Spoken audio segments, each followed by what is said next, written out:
자, 지난 일주일간 정치권은 이석기 블랙홀에 빠져 있었다고 볼 수 있는데요. 어제 국회에서 이석기 의원에 대한 체포동의안이 압도적 찬성으로 가결되었고 곧이어서 국가정보원에 의해서 강제 구인된 후에 수원 남부경찰서 유치장 입감이 되었죠. 네, 이제는 검찰의 수사와 법원의 판단이 남아있게 됐습니다. 오늘 이 사건 충남대 김종래 교수와 함께 이야기 나눠보도록 하겠습니다. 안녕하십니까? 안녕하십니까? 안녕하십니까? 네. 그동안 저 개인 사정 때문에 좀 한동안 출연을 못했습니다. 대단히 죄송하게 생각합니다. 자, 오늘 아주 정확하게 짚어주시기 바랍니다. 자, 이석기 의원이 유치장 입감되었습니다. 어떻게 평가하십니까? 글쎄 참 당연한 결과이지만 저 이석기 의원 같은 걸 사람을 의원이라고 불러야 될지 아니면은 일종의 그 사이코라고 해야 될지 아니면 그 무장 테러리스트라고 해야 될지 참 의문입니다. 특히 또 저런 사람을 그냥 막연한 의미의 종북주의자라고 부르는 거 저는 그것도 반대합니다. 차라리 그럴 바에는 친북파라고 부르는 게 어떨까 싶습니다. 쓰는 언어가 그렇고 노리는 바가 그렇고 기도하는 목적이 그렇다면 그게 친북이지 뭡니까? 우리 현실 언어로서는 달리 표현할 수가 없다고 생각이 됩니다. 교수님 어제 통진당이랑 국정원이랑 몸싸움하는 거 좀 보셨습니까? 예, 조금 봤습니다. 뭐 정당한 법 집행을 하고 있는 건데 그거를 막았다는 거는 여론을 더 악화시킬 수 있을 텐데 통진당 왜 그랬을까요? 통진당 입장에서야 뭐 자기네들 어차피 이념이 어떤 도구마에 빠진 사람들이니까 그건 뭐 본인들은 그렇게 하겠죠. 그걸 평가하는 건 다른 얘기고. 근데 이 사건은 제가 보기에는 두 가지로 분리를 해야 됩니다. 하나는 이석기 의원 사건의 그 본질적인 사실, 즉 실체적 진실과 관련된 부분들입니다. 그 부분들은 어저께 통진당 사람들이 막았든 막지 않았든 결국은 체포 동의안이 통과되고서 일종의 연행됐기 때문에 거기서 처리를 해야 됩니다. 이를테면은 이석기 의원이 언제부터 그런 생각을 했다든지 그것이 무슨 법적으로 무슨 의미가 있다든지 여기에 공범이 누가 있다든지 북한과 지령을 뭐 어떻게 주고받았다든지 아니면 자금 동원이 어떻게 됐다든지 실제로 다 그런 목적을 하기 위해서 어떤 행동을 했는지 등등의 문제들은 국정원으로 대표되는 수사당국에서 먼저 수사를 해야 될 것이고 거기에 따라서 또 통진당이나 그 사람들은 자기네들 말하기 좋은 말로 무슨 변론투쟁인지 공판투쟁인지 법률투쟁을 해서 하면 되는 것이고 또 그거를 사법당국은 법원당국의 법리에 따라서 대한민국이 법치국가니까 하여튼 법의 논리에 따라서 제대로 처리를 하면 됩니다. 그것은 우리 국민들 전체의 관심사이고 어찌 보면 전 세계 사람들이 관심사일 수도 있을 겁니다. 아마도 북한 사람들한테도 관심사일지 몰라요. 이거는 실체적 진실이 규명과 관련된 부분입니다.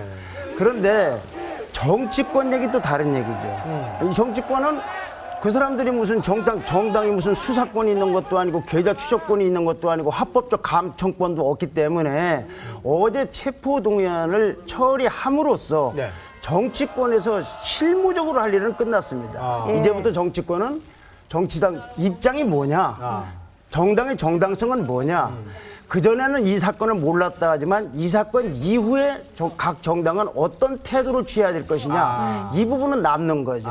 근데 요거하고는 분리가 돼야 된다는 말씀인데요. 근데 아까 말씀드린 것은 국민적 전체 관심사라면 요 부분은 유권자의 관심사 아닙니다. 잘 아시다시피 민주주의라는 건 정당에 입각해서 하는 정당 민주주의 아닙니까?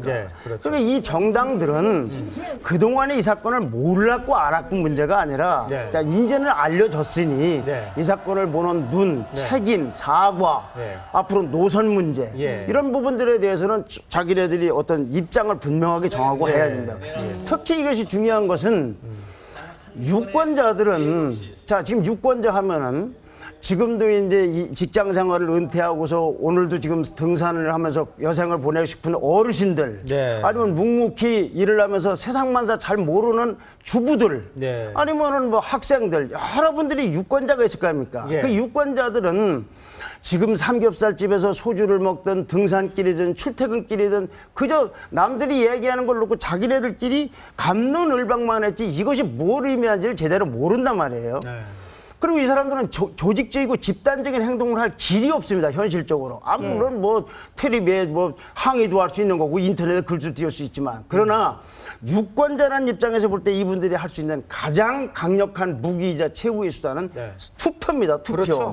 그러니까 투표를 위해서도 정당들은 우리 정당은 전에는 몰랐지만 지금 상태에서 우리는 어떻게 생각하고 어떤 입장에 대한 걸 분명히 알려줄 필요가 있다 그런 말씀이죠. 아까 말씀드린 건 이제 사법당국이 할 말씀이고. 지금 그 정치권의 지금 얘기를 지금 지적해 주셨는데 그런데 그렇다 보면 자 일각에서 이런 얘기가 나옵니다. 그 야당이었던 민주당이 과거에 통진당하고 연대를 했지 않습니까? 그 후에 이번에 지금 선긋기 했단 말씀이죠.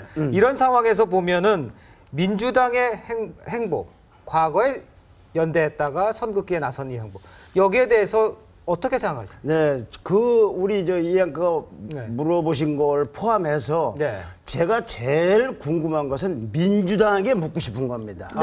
그러니까 질문하신 걸 포함해서 말씀을 드리자면, 자, 이 사건이 여러 장삼, 이사, 감남, 을려 같은 보통 사람들이 그런 일을 했다 하더라도 심각한데.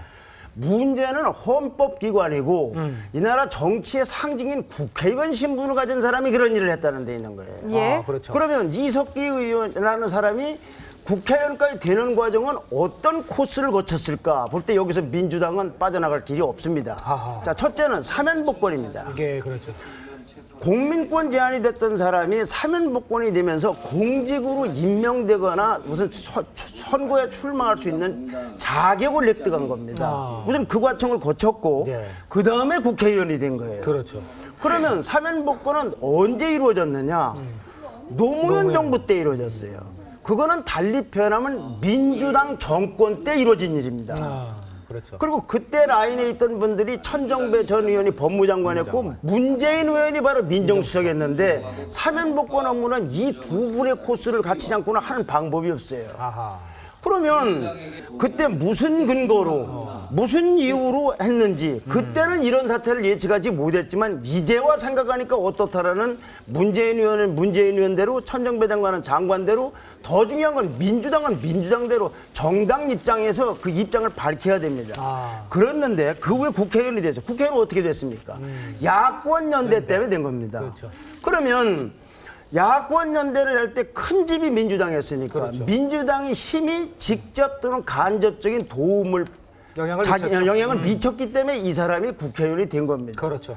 그러면 막연한 의미의 야권 연대가 아니라 이석기라는 사람이 국회의원이 되도록 한 데 대한 민주당의 책임이 있어야 될까요? 그럼요. 책임론이 나오죠. 그렇죠. 그 당시에는 통진당과 한다는 것은 예를 들면 총선 승리 전략도 좋고 대선에서 집권 전략도 좋고 다 좋은데 지금 와서 저런 일이 벌어지고 난 거에 대한 책임을 져야 됩니까? 그 당시 그런 민주당의 지도부가 누구였느냐?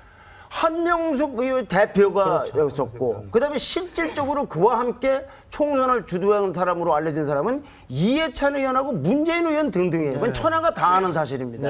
그러니 민주당 차원에서 그런 입장을 밝힐 수가 없다면 이 세 분, 네 분이라도 분명히 그 입장을 이제는 밝혀야 되고 덧붙여 야권 연대하고 단일화하지만 이번 일을 통해서 함부로 단일하고 함부로 연대한다는 것이 얼마나 위험한가 하는 게 나타나는 겁니다. 그저 이기기 위해서 뭘 이렇게 결합한다. 그게 아니라 노선은 얼마나 같은지 정책은 어떤지 어떻게 함께해서 무슨 일을 할 것인지 가령 지금 돼서 집권이 됐을 경우에는 통진당 사람들이 아니할 말로 국방장관 됐으면 어떡할 것이며 그분들이 기무사령관이나 국정원장을 임명했으면 어떻게 됐을지 한번 본인들이 생각하면 알 거 아닙니까?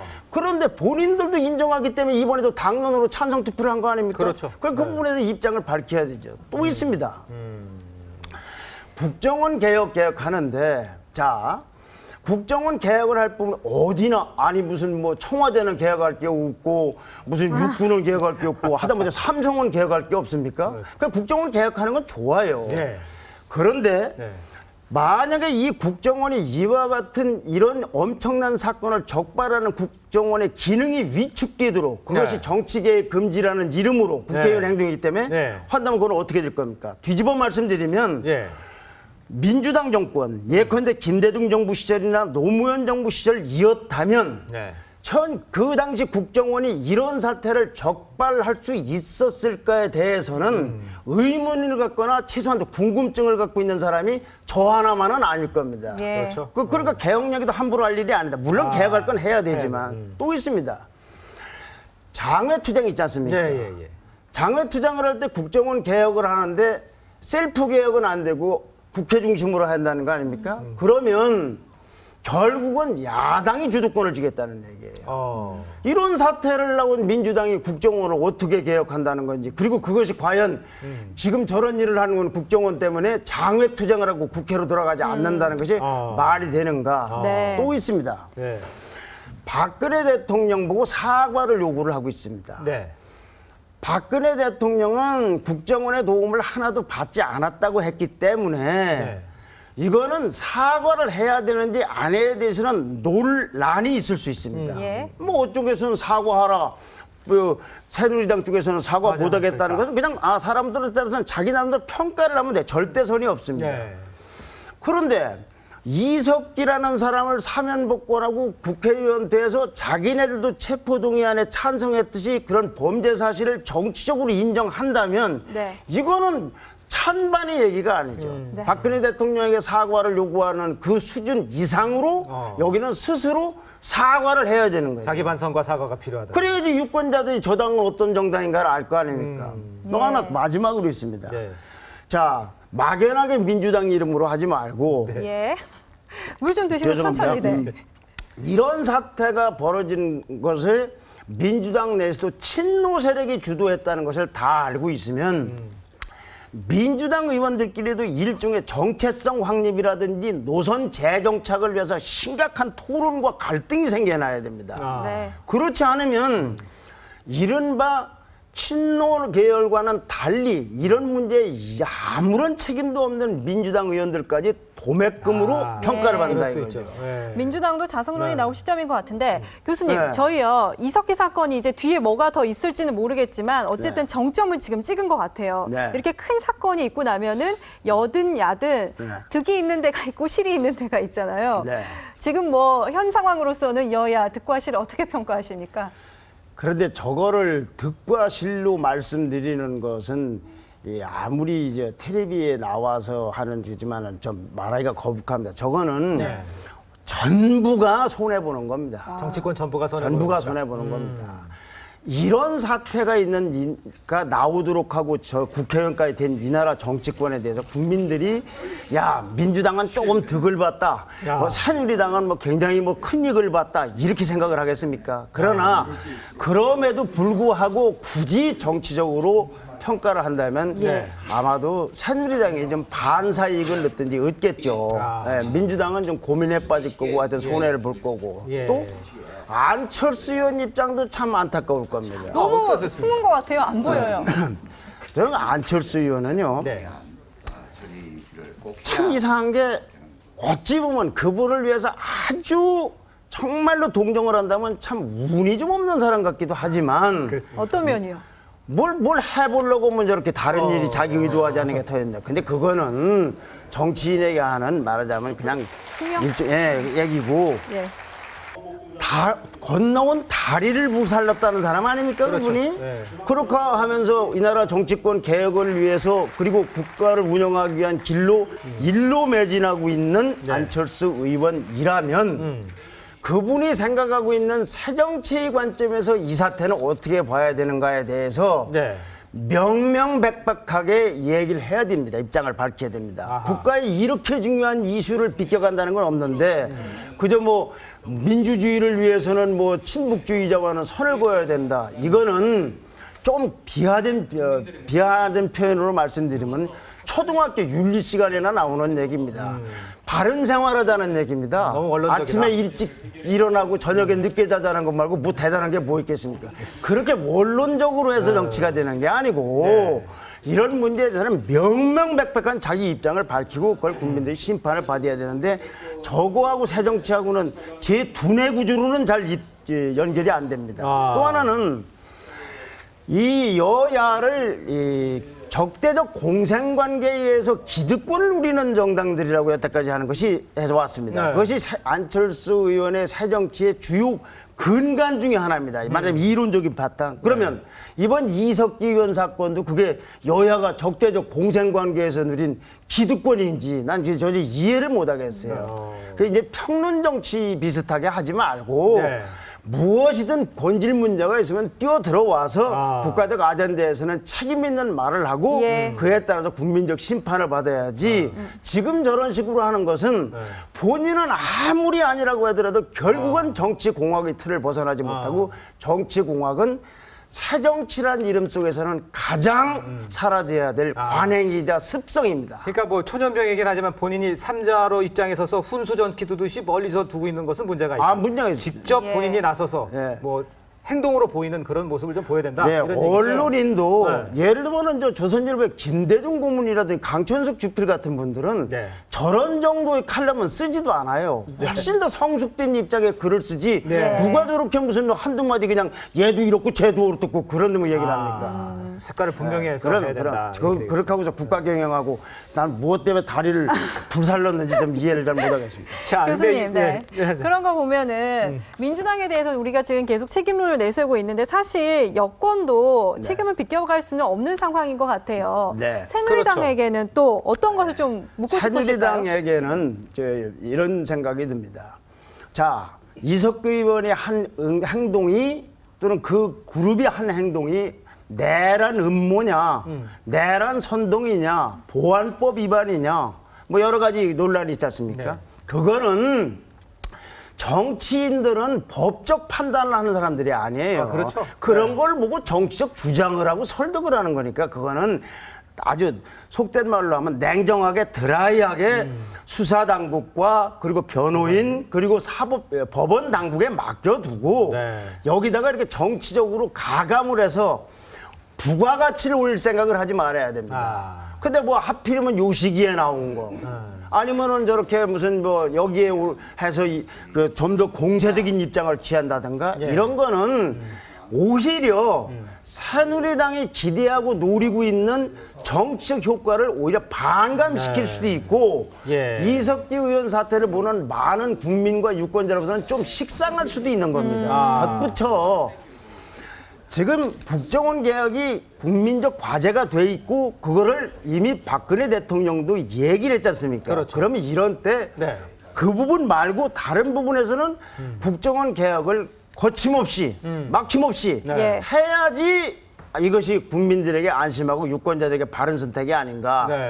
오히려 이런 사건은 정무적 판단을 하면 안 됩니다. 냉정하게 지켜봐야지. 아무리 봐도 새누리당에 그런 건 아닌가 싶고 굳이 내란 음모, 내란 선동에 대해서 여러 가지 얘기가 있으면 제가 보기엔 저 사람 이 정신질환자 아닌가 싶은 생각이 들어요. 씩 웃거나 뭐 여기 하는 걸 보면은. 교수님 저희 마지막 질문 이제 하나 더 드릴게요. 어제 이거 사건이 뭐 찬성이 258표가 나왔잖아요. 그리고 뭐 반대라고 할 수 있는 뭐 무효 기권표까지 해서 31표가 나왔는데 이거에 대해서도 오늘 신문에 보니까 사설들이 참 많이 나왔더라고요. 교수님은 어떻게 평가하십니까? 의외로 좀 많이 나온 겁니다. 저는 의외로 많이 나왔다는 것을 우선 말씀드리면서 그런데 그래도 통진당 말고도 25명이 반대 혹은 기권을 했구나라는 사실도 참 의미가 있겠구나. 차라리 그래서 개인적 감정으로만 보면 저걸 왜 무기명으로 하는지 나는 어떤 의원은 찬성했다, 어떤 의원은 불참했다는 것이 이렇게 명명백백하게 드러나야 되지 않는 거. 정책에 관한 거는 정책에 관한 거는 물론이죠. 아니 이제 감정적으로 그렇다는 얘기고 그리고 결국은 그래도 민주당이 다행인 것은 자유투표를 하지 않고 당론으로서 찬성하기로 했다. 거기서 이제 개별적 이탈이야 어떡하겠습니까? 뭐 우리 이 앵커도 출근 9시에 하라고 해도 10분 늦을 수도 있고 그건 어떡하겠습니까? 원칙은 그런데 그나마 좀 다행이지만 그래도 앞으로도 이 국민들이 정치권을 보는 시각, 야 국회의원을 저런 사람도 하고 있구나. 국회의원 되면 저렇게까지 특권을 누리는구나. 저렇게까지 뭐 대치를 해도 상관없구나. 이런 것이 결국은 정치 불신으로 이어질 가능성이 많고 이렇게 되면 여당 국회의원을 하면 뭐하고 야당 국회의원을 하면 뭐하고 고위 당직을 하면 뭐하고 고위 국회직을 하면 뭐하겠습니까? 많은 사람들은 그런 생각을 하게 될 겁니다. 자, 여야 정치권들이 오늘 김정래 교수의 고언을 가슴속에 새기길 좀 바랍니다. 감사합니다. 네, 고맙습니다. 감사합니다.